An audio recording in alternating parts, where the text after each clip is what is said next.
Hi hello ನಮಸ್ತೆ friends, welcome back to my YouTube channel.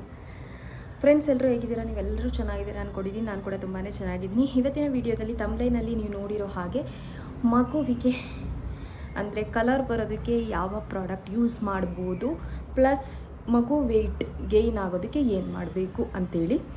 ಇದು first ma'am ಆಗಿರೋರಿಗೆ ಒಂದು challenge.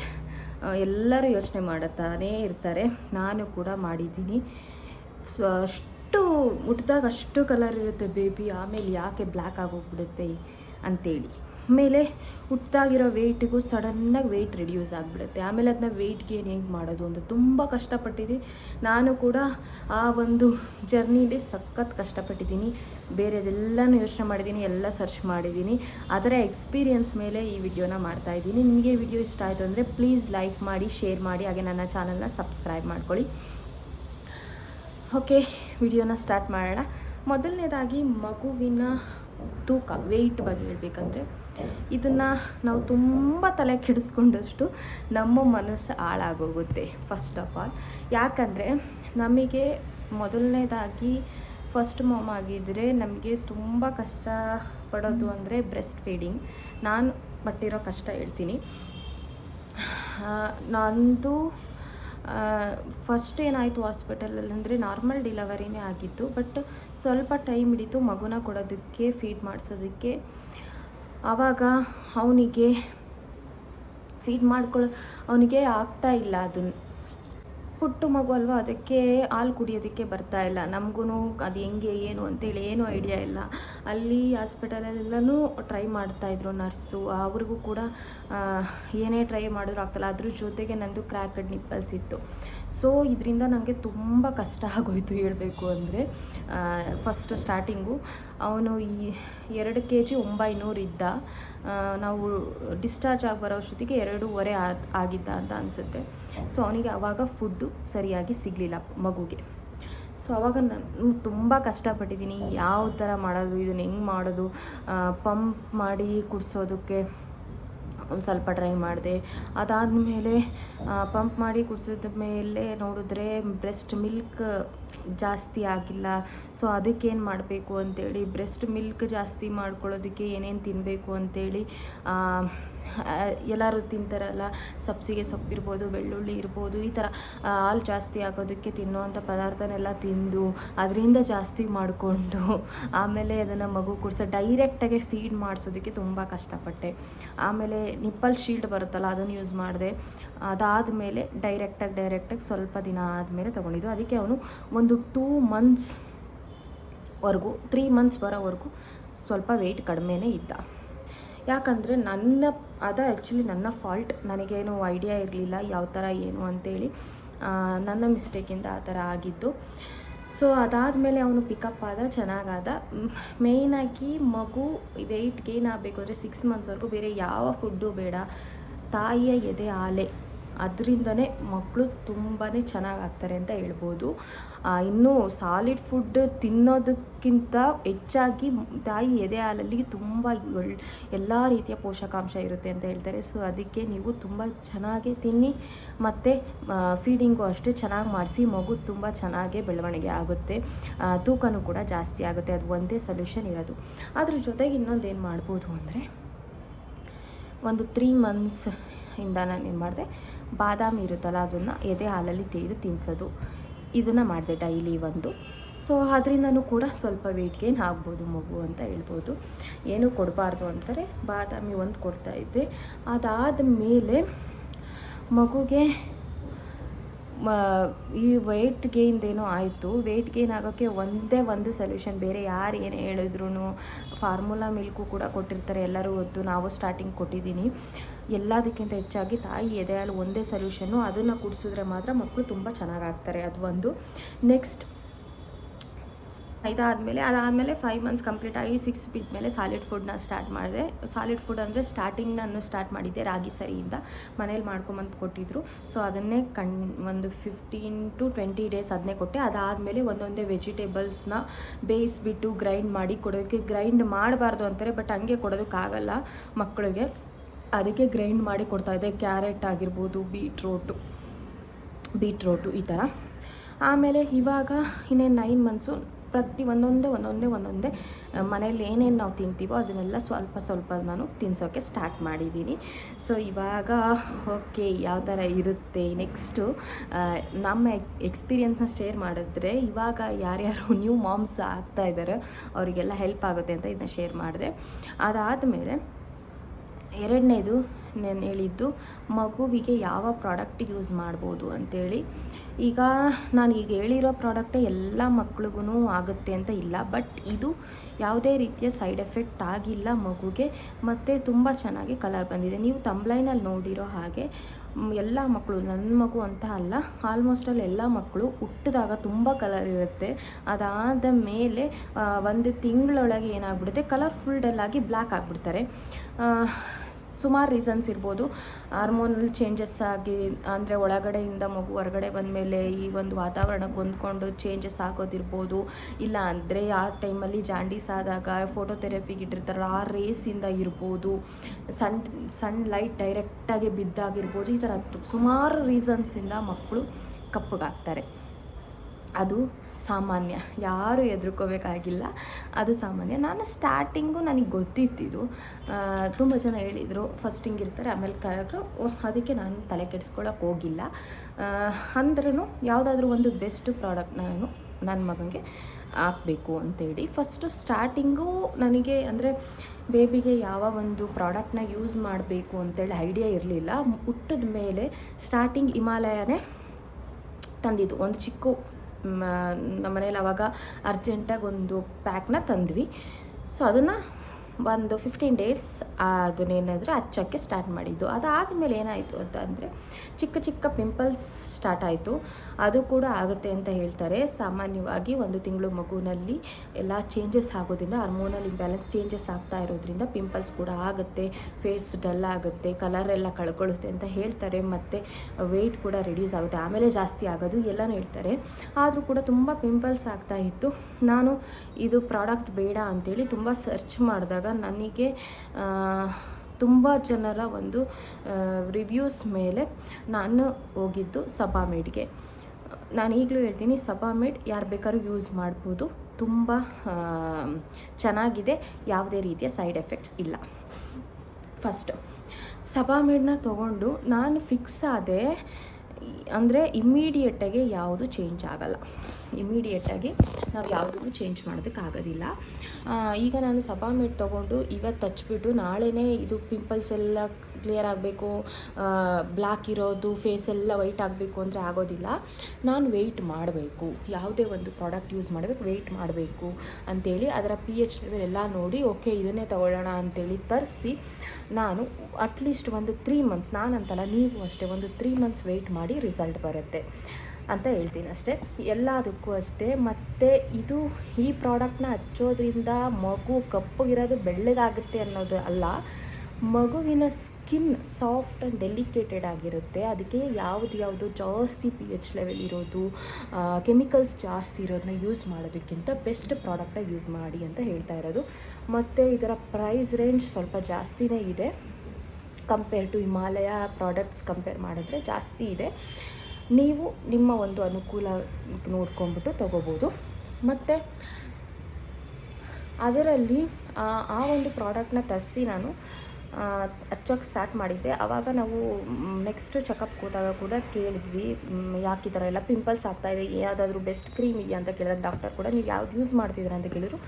ಇವಾಗ ನಾನು ಚೇಂಜ್ ಮಾಡಿದ್ದೀನಿ ಸಬಾಮೆಡ್ಗೆ ಅಂತ ಹೇಳಿದಾಗ, ಸೊ ಅದನ್ನೇ ಹಚ್ಚಿ, ಅದರಲ್ಲಿ ಪ್ರೊಟೆಕ್ಟಿವ್ ಫೇಸ್ ಕ್ರೀಮ್ ಅಂತ ಬರುತ್ತೆ, ಸೊ ಅದನ್ನು ಅಪ್ಲೈ ಮಾಡಿ ಅಂತೇಳಿ ತೋರಿಸ್ತೀನಿ ನಿಮಗೆ, ಅದನ್ನು ಹೇಳಿದ್ರು.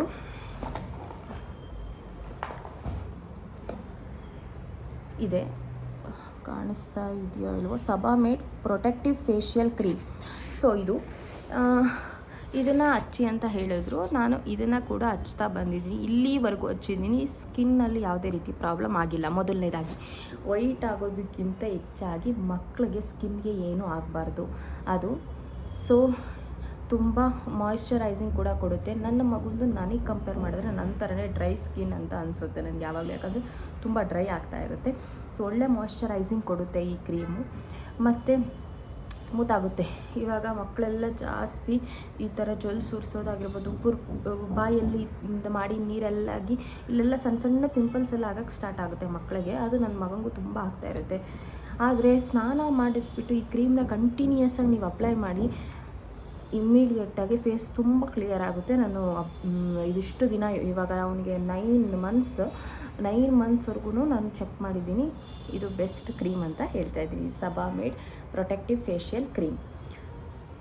ಸೊ ನೆಕ್ಸ್ಟ್ ಹೇಳಬೇಕು ಅಂದರೆ ಸೋಪ್ ಕೂಡ ಸೇಮ್ ಸಬಾಮೇಡ್ ಸೋಪೇನೆ, ಅದನ್ನು ಯೂಸ್ ಮಾಡ್ತಾ ಇದ್ದೀನಿ. ನಿಮಗೆ ಬೇಕಂದರೆ ಲಿಂಕ್ನ ಹಾಕ್ತೀನಿ, ಎಲ್ಲದರಲ್ಲೂ ಸಿಗುತ್ತೆ ನಿಮಗೆ. ಅಮೆಝಾನ್, ಫ್ಲಿಪ್ಕಾರ್ಟ್, ಹೊರಗಡೆ ಮೆಡಿಕಲ್ ಶಾಪ್ನಲ್ಲಿ ಮತ್ತು ಫಸ್ಟ್ ಕ್ರೈನಲ್ಲಿ ಎಲ್ಲದರಲ್ಲೂ ಸಿಗುತ್ತೆ. ಇದು ಪೌಡರ್ ಕೂಡ ಸಬಾಮೇಡ್ ಪೌಡರ್ನ ಜಾಸ್ತಿ ಯೂಸ್ ಮಾಡೋದಿಲ್ಲ, ಫೇಸಿಗೆ ಜಸ್ಟ್ ಕ್ರೀಮ್ ಅಷ್ಟೇ. ಪೌಡರ್ ಯಾಕೆ ಅಂದರೆ ಇಲ್ಲಿ ಕತ್ತು ಕೆಳಗಡೆ ಆಗಿರ್ಬೋದು, ಅಂಡರ್ ಆರ್ಮ್ಸ್ ಆಗಿರ್ಬೋದು, ಇಲ್ಲೆಲ್ಲ ಮಕ್ಕಳಿಗೆ ಜಾಸ್ತಿ ಈ ರ್ಯಾಷಸ್ ಥರ ಆಗುತ್ತಲ್ಲ, ಅದಕ್ಕೋಸ್ಕರ ಪೌಡರ್ ಅಲ್ಲಿ ಮಾತ್ರ ಹಾಕ್ತೀನಿ. ನೀವು ಅಷ್ಟೇ ಫೇಸ್ಗೇನು ಅಪ್ಲೈ ಮಾಡೋ ಅವಶ್ಯಕತೆ ಇಲ್ಲ ಮಕ್ಕಳಿಗೆ, ಬರೀ ಅದಕ್ಕೆ ಯೂಸ್ ಮಾಡ್ಬೋದು. ಅದಾದಮೇಲೆ ಇನ್ನೊಂದು ರ್ಯಾಷಸ್ ಕ್ರೀಮ್ ಇದೇ ಯೂಸ್ ಮಾಡಬೇಕು ಅಂತಿಲ್ಲ. ನಾನು ಹಿಮಾಲಯ ತರಿಸಿರೋದ್ರಿಂದ ಅದನ್ನು ಯೂಸ್ ಮಾಡ್ತಿದ್ದೆ, ಅದು ಕೂಡ ಚೆನ್ನಾಗೇ ವರ್ಕ್ ಆಯಿತು. ಅದಾದಮೇಲೆ ನಾನು ನೆಕ್ಸ್ಟ್ ಇನ್ನೊಂದು, ಇದು ಇಮಿಡಿಯೇಟಾಗಿ ಅವನಿಗೆ ತುಂಬ ರ್ಯಾಷಸ್ ಆಗಿತ್ತು. ಡೈಪರ್ ಹಾಕಿದ್ರೆ ಅವನಿಗೆ ಆಗ್ತಾ ಇರಲಿಲ್ಲ. ಸೊ ಹೊರಗಡೆ ಹೋದಾಗ ಡೈಪರ್ ಹಾಕಲೇಬೇಕಲ್ಲ, ಆವಾಗ ಡೈಪರ್ ಹಾಕಿದಾಗ ಅವನಿಗೆ ತುಂಬ ರ್ಯಾಷಸ್ ಆಗಿಬಿಟ್ಟಿತ್ತು. ಆವಾಗ ತುಂಬ ಅಳ್ತಾ ಇದ್ದ, ಮುಟ್ಟಿದ್ರೆ ಬಿಸಿನೀರು ತಗಲಿದ್ರೆ ಅಳ್ತಾ ಇದ್ದ. ಆ ಟೈಮಲ್ಲಿ ಅರ್ಜೆಂಟಾಗಿ ನಮ್ಮ ಮನೆಯಲ್ಲಿ ಯಾವುದಾದ್ರೂ ಒಂದು ರ್ಯಾಷಸ್ ಕ್ರೀಮ್ ತೊಗೊಂಬನ್ನಿ, ಇದನ್ನು ಹೇಳಿದ್ದೆ, ಅದು ಸಿಗಲಿಲ್ಲ ಅಂತೇಳಿ ಇದನ್ನು ಡರ್ಮಾವೈಲ್ ಅಂತ ರ್ಯಾಷಸ್ ಕ್ರೀಮ್ ತಂದಿದ್ರು. ಬಟ್ ಅದನ್ನು ಹಚ್ಚಿದೆ, ಅದೇನೋ ಸ್ಕಿನ್ ಎಲ್ಲ ಒಂಥರ ಹೊರಗಡೆ ಬರೋ ಥರ ಆ ಥರ ಆಗ್ತಾಯಿತ್ತು, ಸಿಪ್ಪೆ ಸುಲಿಯೋ ಥರ. ಅದಕ್ಕೆ ಅದು ಬೇಡ ಅಂತೇಳಿ ಮತ್ತೆ ನಾನು ಸಬಾಮೇಡ್ದೇನೆ ರ್ಯಾಷಸ್ ಕ್ರೀಮ್ ತರಿಸಿ ಇಲ್ಲಿವರೆಗೂ ಯೂಸ್ ಮಾಡ್ತಾಯಿದ್ದೀನಿ. ಬೆಸ್ಟ್ ಅಂತ ಹೇಳ್ತಾ ಇದ್ದೀನಿ ಇದು ಕ್ರೀಮ್ನ. ನಿಜವಾಗ್ಲೂ ತುಂಬ ಚೆನ್ನಾಗಿ ವರ್ಕ್ ಆಗುತ್ತೆ. ಮಕ್ಕಳಿಗೆ ಯಾವುದೇ ರೀತಿಯ ರ್ಯಾಷಸ್ ಇರಲಿ ಇದು ಹೋಗುತ್ತೆ. ಸೊ ನಾನು ಅಪ್ಲೈ ಮಾಡ್ತೀನಿ. ಈಗ ಆರಾಮಾಗಿ ಡೈಪರ್ ಹಾಕ್ತೀನಿ, ಯಾವಾಗ ಬೇಕೋ ಅವಾಗೆಲ್ಲ. ಏನಾದರೂ ಒಂದು ಸ್ವಲ್ಪ ರ್ಯಾಷಸ್ ಕಂಡ್ರೆ ಕ್ರೀಮ್ ಹಚ್ತೀನಿ, ಕ್ಲಿಯರ್ ಆಗುತ್ತೆ. ಅದಕ್ಕೋಸ್ಕರ ನಿಮ್ಮೆಲ್ಲ ಮಕ್ಳಿಗೂ ಯೂಸ್ ಆಗಲಿ, ಯಾವುದೇ ರೀತಿಯ ತೊಂದರೆ ಆಗ್ದಂಗೆ ಇರಲಿ ಅಂತೇಳಿ. ಯಾಕಂದರೆ ತಾಯಿಯಂದರು ತುಂಬ ಟೆನ್ಷನ್ ಮಾಡ್ಕೊತಾರೆ. ಅವಾಗ ತಾನೇ ಹುಟ್ಟಿರೋ ಮಗುವಿನ ಸ್ಕಿನ್ ಆಗಿರ್ಬೋದು, ಮಗುವಿನ ಬಾಡಿಲಿ ಏನಾದರೂ ಚೇಂಜಸ್ ಆದರೆ, ಅವ್ರ ವೆಯ್ಟ್ ಗೇನ್ ಆಗಲಿಲ್ಲ ಅಂದರೆ ನಮ್ಮಷ್ಟು ಟೆನ್ಷನ್ ಮಾಡ್ಕೊಳ್ಳೋರು ಇನ್ನೊಬ್ರು ಯಾರೂ ಇರಲ್ಲ ಜಗತ್ತಲ್ಲಿ. ಅದಕ್ಕೋಸ್ಕರ ಹೇಳ್ತಾ ಇದ್ದೀನಿ. ಅದಾದಮೇಲೆ ಇಷ್ಟೇ ಯೂಸ್ ಮಾಡೋದು. ಮತ್ತು ಬಾಡಿ ಲೋಷನ್ ಒಂದು ಯೂಸ್ ಮಾಡ್ತೀನಿ, ಅದೆಲ್ಲ ಇಟ್ಟಿದ್ದೀನಿ. ಬಾಡಿ ಲೋಷನ್ ಊರಿಂದ ಬಂದಿರೋದ್ರಿಂದ ಮನೆಯಲ್ಲಿ ಎಲ್ಲ ಅಲ್ಲಲ್ಲೇ ಇದೆ ಇನ್ನು. ಸೊ ಅದು ಕೂಡ ಸಬಾಮೇಡ್ದು ಬಾಡಿ ಲೋಷನ್, ಅದನ್ನು ಕೂಡ ಅಪ್ಲೈ ಮಾಡ್ತೀನಿ. ಸೊ ಒಂದು ಇದು ಇನ್ನೊಂದು ಬರುತ್ತೆ ಜೆಂಟಲ್ ವಾಶ್ ಅಂತ, ಅದನ್ನು ಕೂಡ ನೀವು ವಾಶ್ ಮಾಡಿ ಬೇಬಿಗೆ ಸ್ನಾನ ಮಾಡಿಸ್ಬೋದು. ಇಲ್ಲ ಸೋಪ್, ಡ್ರೈ ಸ್ಕಿನ್ ಆದರೆ ಬೆಸ್ಟ್ ಮಾಯ್ಶ್ಚರೈಸಿಂಗ್ ಕೊಡಬೇಕು ಅಂತ ಹೇಳಿದ್ರೆ ಜೆಂಟಲ್ ವಾಶ್ನ ಯೂಸ್ ಮಾಡ್ಬೋದು. ನಾನು ಅದನ್ನೇ ಯೂಸ್ ಮಾಡ್ತೀನಿ, ಬಾಡಿ ವಾಶ್ನ ಬೇಬಿಗೆ. ಅದಾದ ನಂತರ ಮಕ್ಕಳಿಗೆ ಇದು ಒಂದು ಫೇಸ್ ಕ್ರೀಮ್ನ ಹಚ್ಚಿ ಬಾಡಿ ಫುಲ್ ಇದು ಬಾಡಿ ಲೋಷನ್ನ ಅಪ್ಲೈ ಮಾಡಿ, ಪೌಡರ್ನ ಜಸ್ಟ್ ಕುತ್ತಿಗೆ ಭಾಗಕ್ಕೆ, ತೊಡೆ ಭಾಗಕ್ಕೆ ಇಲ್ಲೆಲ್ಲ ಅಪ್ಲೈ ಮಾಡ್ತೀನಿ. ಅದಾದಮೇಲೆ ಒಂದು ಕಪ್ ಇಟ್ಟು ರೆಡಿ ಮಾಡೋದು ಅಷ್ಟೇ. ಇವಾಗ ಅದನ್ನು ರೆಡಿ ಮಾಡಿಸ್ಕೊಳ್ಳೋದೇ ಇಲ್ಲ, ಆ ಥರ ಆಗಿರೋದು. ಸೊ ಆದರೆ ನಾನು ಈ ವಿಡಿಯೋದಲ್ಲಿ ನಿಮಗೆ ಹೇಳಬೇಕಾಗಿದ್ದ ವಿಷಯ ಇದು ಒಂದೇ. ಮಗುವಿನ ವೆಯ್ಟ್ ಜಾಸ್ತಿ ಆಗಬೇಕು ಅಂದರೆ ತಾಯಿ ಎದೆ ಹಾಲೇ ಬೇಕು. ಮತ್ತು ಕ್ರೀಮು ಇದೆಲ್ಲ ಒಂದು ಏನಂತಾರೆ, ಸುಮ್ಮನೆ ನಮಗೆ ನಮ್ಮ ತಾಯಂದ್ರ ಮನಸ್ಸಿರುತ್ತಲ್ಲ, ಅದು ನೋವಾಗಬಾರ್ದು ಅಂತೇಳಿ ಏನಾದರೂ ಒಂದು ಮಗುಗೆ ನಾವು ಅಪ್ಲೈ ಮಾಡಿದ್ರೆ ಚೆನ್ನಾಗಿರುತ್ತೆ. ಇದೇನು ಮಾಡೇ ಇಲ್ಲ ನಾನು, ಅದಕ್ಕೆ ಹಿಂಗಿದ್ದಾನೆ ಹಂಗಿದ್ದಾನೆ ಅಂತ ಅಂದ್ಕೋಬಾರ್ದು ಅಂತ ಇದಷ್ಟೇ. ಇದೆಲ್ಲ ಒಂದು ನಿಮಿತ್ತ ಅಂತ ಹೇಳ್ಬೋದು ಅಷ್ಟೇ. ಬಟ್ ಇನ್ನೊಂದು ಹೇಳ್ತೀನಿ, ಮಕ್ಕಳ ಹೆಂಗಾದರೂ ಇರಲಿ ನಮ್ಮ ಮಕ್ಕಳೇ ಅಲ್ವಾ, ಯಾವತ್ತಾದರೂ ಬಿಟ್ಕೊಡೋಕ್ಕಾಗುತ್ತಾ? ಅಯ್ಯೋ ನನ್ನ ಮಗ ಕಪ್ಪಗಿದ್ದಾನೆ, ನನ್ನ ಮಗ ಸಣ್ಣಗಿದ್ದಾನೆ ಅಂತ ಬಿಟ್ಕೊಡೋಕ್ಕಾಗುತ್ತಾ? ಮಕ್ಕಳನ್ನ ಯಾವತ್ತೂ ಕಂಪೇರ್ ಮಾಡೋಕ್ಕೆ ಹೋಗ್ಬಿಡಿ. ಅದೊಂದು ತಿಳ್ಕೊಂಡಿದ್ದು ಮದರ್ಹುಡ್ಡಲ್ಲಿ ನಾನು ಅಂದರೆ, ಕಂಪೇರ್ ಮಾಡಬಾರ್ದು. ಈಗಲೂ ಕೆಲವರು ಕಂಪೇರ್ ಮಾಡ್ತಾರೆ, ಅಯ್ಯೋ ಸಣ್ಣಗಾಗೋದಾ, ಅವಾಗ ತುಂಬ ದಪ್ಪಗಿದ್ದ ಇವಾಗ ಸಣ್ಣಗಾಗೋದಾ, ಮತ್ತು ಫಸ್ಟ್ ಹುಟ್ಟಿದಾಗ ಬೆಳ್ಳಗಿದ್ದ ಇವಾಗ ಕಪ್ಪಗಾಗೋದಾ ಅಂತ ಅಂತಾರೆ. ಅವಾಗ ನೋವಾಗ್ತಿರುತ್ತೆ. ನನ್ನ ಮಗುಗೇ ಯಾರಾದರೂ ಹೇಳಿದಾಗ ನನಗೆ ತುಂಬ ನೋವಾಗೋದು, ಸಿಕ್ಕಾಪಟ್ಟೆ ನೋವಾಗೋದು. ನಾನು ನಿಜವಾಗ್ಲೂ ಇದುವರೆಗೂ ನಿಮ್ಮ ಮನಸ್ಸಲ್ಲೇ ಅಂದ್ಕೊಳ್ಳಿ, ದಯವಿಟ್ಟು ಯಾರಿಗೂ ತಾಯಿಯಂದ್ರಿಗಾಗಲಿ ತಂದೆಗಾಗಲಿ ಹೋಗ್ಬಿಟ್ಟು ನಿಮ್ಮ ಮಗ ಯಾಕೆ ಹಿಂಗಾದ ಅಂತ ಹೇಳ್ಬೇಡಿ. ನಾನು ಯಾರ ಮಕ್ಕಳೇ ಇರಲಿ, ಹೋಗ್ಬಿಟ್ಟು ಅಯ್ಯೋ ಏನು ಹಿಂಗಿದ್ದಾನೆ ಈ ಥರ ಇದ್ದಾನೆ ಅಂತ ಹೇಳಲ್ಲ. ಅವರೇ ಏನಾದರೂ ಅಯ್ಯೋ ಈ ಥರ ಸಣ್ಣಗಾಗೋದು ಹಂಗಿದ್ದಾನೆ ಅಂತ ಅಂದರೆ ಏನಾಗಲ್ಲ, ಮುಂದಕ್ಕೆ ಇಂಪ್ರೂವ್ ಆಗ್ತಾನೆ, ಚೆನ್ನಾಗಿದ್ದಾನೆ, ಮತ್ತು ಕಲರ್ ಆದರೆ ಮುಂದಕ್ಕೆ ಬರ್ತಾನೆ. ಏನೇ ಆದರೂ ಕೊನೆಗೆ ಅಪ್ಪ ಅಮ್ಮನ ಕಲ್ಲರೇ ಬರೋದು. ನನಗೆ ಈಗ ನನ್ನ ಮಗ ನನ್ನ ಕಲರ್ ಬಂದಿದ್ದಾನೆ, ಅವ್ರ ಅಪ್ಪಾಜಿ ಕಲರ್ ಬಂದರೆ ಒಂದು ಸ್ವಲ್ಪ ಡಲ್ ಆಗ್ತಾನೆ, ಆ ಥರ ಅಷ್ಟೇ. ನಮ್ಮ ಕಲ್ಲರೇ ಬರ್ತಾನೆ ಹೊರತು ಬೇರೆ ಯಾರ ಕಲರು ಬರೋದಿಲ್ಲ. ಇವೆಲ್ಲ ಏನು ಅಂದರೆ ಮಕ್ಕಳ ಸ್ಕಿನ್ನ ಗ್ಲೋ ಮಾಡೋದಕ್ಕೆ, ಚೆನ್ನಾಗಿ ಒಂದು ಸ್ವಲ್ಪ ಬ್ರೈಟಾಗಿ ಕಾಣೋದಕ್ಕೆ ಹೆಲ್ಪ್ ಮಾಡ್ತವೆ ಬಿಟ್ಟರೆ ಯಾವುದೇ ರೀತಿಯ ಕಪ್ಪು ಇದ್ದವನು ಬೆಳ್ಳಗಾಗೋದಕ್ಕೆ ಅಲ್ಲ. ಆದರೆ ತಂಬ್ಲೈನಲ್ಲಿ ಯಾಕೆ ಈ ಥರ ಹಾಕಿದ್ದೀರಾ ಅಂದರೆ ಕಂಪ್ಲೀಟಾಗಿ ವಿಡಿಯೋ ನೋಡಿದಾಗ ನಿಮಗೆ ಗೊತ್ತಾಗುತ್ತೆ ಯಾಕೆ ಈ ಕ್ರೀಮ್ಸ್ನ ಯೂಸ್ ಮಾಡಬೇಕು ಅಂತೇಳಿ. ಅದಕ್ಕೋಸ್ಕರ ಅಟ್ರ್ಯಾಕ್ಟಿವ್ ಆಗಿರೋ ತಂಬ್ಲೈನ್ನ ಹಾಕಿದ್ದೀನಿ ಅಷ್ಟೇ. ಸೊ ಇಷ್ಟೇ ಇವತ್ತಿನ ವಿಡಿಯೋ ನಾನು ನಿಮ್ಮ ಜೊತೆ ಶೇರ್ ಮಾಡ್ಕೋಬೇಕು ಅಂತ ಇದ್ದಿದ್ದು. ನಾನು ಫೋಟೋ ಕೂಡ ಹಾಕಿದ್ದೀನಿ, ಫಸ್ಟ್ ಯಾವ ಥರ ಇದ್ದ, ಅದಾದಮೇಲೆ ಯಾವ ಥರ ಇದೆ. ಚೇಂಜಸ್ ಅಂತೂ ಆಗುತ್ತೆ ಸ್ಕಿನ್ನಲ್ಲಿ ಕಂಪ್ಲೀಟಾಗಿ. ನೀವು ಯಾವುದ್ಯಾವುದೋ ಕ್ರೀಮ್ ಯೂಸ್ ಮಾಡೋದಕ್ಕಿಂತ ಈ ಕ್ರೀಮ್ ಯೂಸ್ ಮಾಡಿದ್ರೆ ಚೇಂಜಸ್ ಆಗುತ್ತೆ. ಮತ್ತು ಇದು ಕಾಸ್ಟ್ಲಿ ಅಂತ ಅಂದರೆ ನೀವು ಒಂದು ಸಾರಿ ತೊಗೊಂಡ್ರೆ 6 months 9 monthsವರೆಗೂ ಅದನ್ನು ಯೂಸ್ ಮಾಡ್ಬೋದು. ಆ ಮಕ್ಕಳ ಸ್ಕಿನ್ ಇಷ್ಟೇ ಇರುತ್ತೆ ಮುಖ. ನೀವು ಕ್ರೀಮ್ನ ಕಂಪ್ಲೀಟಾಗಿ ಯೂಸ್ ಮಾಡಿ, ನಾನು ಇದು 2ನೇ ಕ್ರೀಮೇನೋ ತರಿಸಿರೋದು. ಇದನ್ನು ಇನ್ನೂ ನಾನು ಬೇಕಾದರೆ 6 to 9 months ಯೂಸ್ ಮಾಡ್ಬೋದು ಅಂತ ಅಂದ್ಕೊತೀನಿ. ಸೊ ಅದನ್ನು ತುಂಬ ಲಾಂಗ್ ಟೈಮ್ ಯೂಸ್ ಮಾಡ್ಬೋದು. ಬೇಗ ಖರ್ಚಾಗೋದು ಅಂದರೆ ಸೋಪು ಡೈಲಿ ಯೂಸ್ ಮಾಡ್ತೀವಿ. ಅದ್ರ ಜೊತೆ ಒಂದು ಹೇಳೋದು ಮರ್ತಿದ್ದೆ, ಮಸಾಜ್ ತುಂಬ ಮುಖ್ಯ. ಮಕ್ಕಳಿಗೆ ತುಂಬ ಚೆನ್ನಾಗಿ ಮಸಾಜ್ ಮಾಡಬೇಕು. ನಾವು ಸ್ನಾನ ಮಾಡ್ಸೋಕೆ ಆಂಟಿ ಬರ್ತಾಯಿದ್ರು, ಅವ್ರು ಚೆನ್ನಾಗಿ ಮಸಾಜ್ ಮಾಡ್ತಾಯಿದ್ರು. ಅದರಿಂದ ಕೂಡ ಮಕ್ಕಳ ಒಂದು ಸ್ಕಿನ್ನು ಮತ್ತು ಅವರ ಬಾಡಿ ಎಲ್ಲನೂ ತುಂಬ ಚೆನ್ನಾಗಾಗುತ್ತೆ ಅಂತ ಹೇಳ್ಬೋದು. ಮತ್ತು ನೀವು ಎಳೆ ಬಿಸಿಲಿಗೆ ಬಿಡಬೇಕು ಮಕ್ಕಳನ್ನ, ಆವಾಗ ಜಾಂಡೀಸ್ ಏನು ಸ್ಟಾರ್ಟಿಂಗ್ ಬರೋದಿಲ್ಲ. ನನ್ನ ಮಗುಗೂ ಏನು ಜಾಂಡೀಸ್ ಬರಲಿಲ್ಲ, ದೇವ್ರದಿಂದ ಜಾಂಡೀಸ್ ಬರಲಿಲ್ಲ. 3 ದಿನಕ್ಕೆ ಡಿಸ್ಚಾರ್ಜ್ ಮಾಡಿದ್ರು, ಬಂದ್ವಿ. ಡೈಲಿ ಮಾರ್ನಿಂಗು ಎಳೆ ಬಿಸಿಲಿಗೆ ಬಿಡ್ತಾಯಿದ್ವಿ. ಅದರಿಂದ ಕೂಡ ಸ್ಕಿನ್ ಚೆನ್ನಾಗಾಗುತ್ತೆ.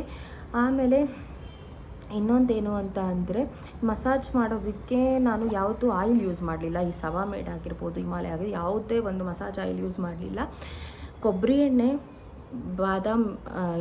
ಬಾದಾಮ್ ಆಯಿಲು ಮತ್ತು ಹರಳೆಣ್ಣೆ ಈ 3 ಮಿಕ್ಸ್ ಮಾಡಿಬಿಟ್ಟು ಬಿಸಿ ಮಾಡಿ ಹಚ್ತಿದ್ದು. ಅದು 3ನೇ ಹಚ್ಚಿದ್ದು, ಯಾವುದೇ ಮಸಾಜ್ ಆಯಿಲ್ನ ಯೂಸ್ ಮಾಡಿಲ್ಲ. ಸೊ ಇಷ್ಟೇ ಇವತ್ತಿನ ವಿಡಿಯೋ. ಐ ಹೋಪ್ ನಿಮ್ಗೆ ಇದು ಯೂಸ್ಫುಲ್ ಆಗಿರುತ್ತೆ ಅಂತೇಳಿ. ನೀವು ನಿಮ್ಮ ಮಕ್ಕಳಿಗೆಲ್ಲ ಯಾವ್ಯಾವ ಥರ ಒಂದು ಸ್ಕಿನ್ ಪ್ರಾಡಕ್ಟ್ನ ಯೂಸ್ ಮಾಡ್ತೀರಾ ಅಂತೇಳಿ ಕಮೆಂಟ್ ಮಾಡಿ. ವಿಡಿಯೋ ಇಷ್ಟ ಆಯಿತು ಅಂದರೆ ಪ್ಲೀಸ್ ಲೈಕ್ ಮಾಡಿ, ಶೇರ್ ಮಾಡಿ, ಸಬ್ಸ್ಕ್ರೈಬ್ ಮಾಡ್ಕೊಳ್ಳಿ ನನ್ನ ಚಾನಲ್ನ. ನಾನು ಮತ್ತೆ ನಿಮ್ಮನ್ನು ನೆಕ್ಸ್ಟ್ ವಿಡಿಯೋದಲ್ಲಿ ಸಿಗ್ತೀನಿ. ಅಲ್ಲಿವರೆಗೂ ಎಲ್ಲರಿಗೂ ಚೆಕೆ ಬಾಯ್, ಲವ್ ಯು ಆಲ್.